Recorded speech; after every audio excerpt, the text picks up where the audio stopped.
I stood rooted to the spot, my fingers tightly gripping my phone, eyes glued to the email that had just popped up in our shared account. My wife, Emily, moved through the kitchen, her gentle humming drifting through the air as she reached for her purse. "I'm off to grab dinner with some friends," she'd announced, her voice light, almost too casual. I wanted to believe her, but the email burned into my mind. A hotel room booked for tonight, listed solely under her name. My stomach twisted as I spoke, my tone strained. "That's strange. I just noticed a hotel reservation you made." Her humming stopped abruptly, and the atmosphere in the room grew thick. She froze, her hand hovering over the car keys on the counter. "What are you talking about?" she asked, her voice now sharp, almost guarded. I held up my phone, showing her the email. Her eyes flicked to the screen, then back to me, and for a brief second, I glimpsed something in her expression, perhaps guilt or maybe discomfort. "It's not what it seems," she said hurriedly, her words stumbling, lacking her usual composure. I remained quiet, letting the silence press on her, urging her to clarify. "It's for work," she said finally, her voice steadier now.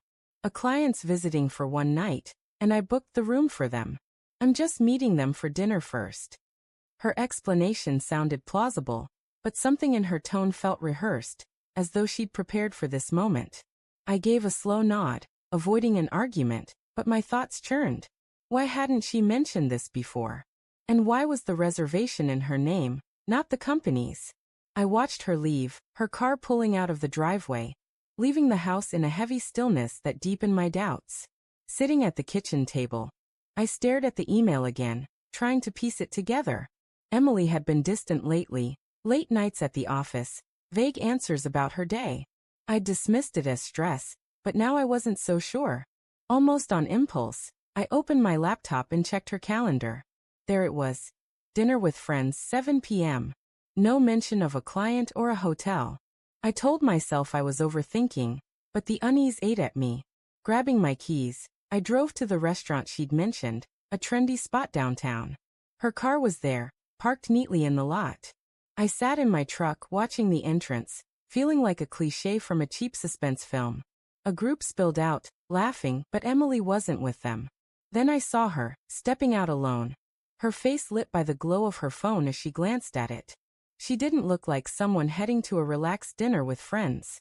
She got into her car and drove off, and against my better judgment, I followed. My heart pounded as her car wound through the city, not toward home but toward the hotel from the email. She parked and walked inside, disappearing through the glass doors. I sat there, hands clenched on the steering wheel, torn between confronting her and driving away. What was I after? Answers? Evidence? I didn't know, but I couldn't just leave. The hotel lobby was sleek and quiet, far too upscale for a simple business meeting. I lingered near the elevators, scanning for her. Then I spotted her, emerging from the bar with a man I didn't recognize.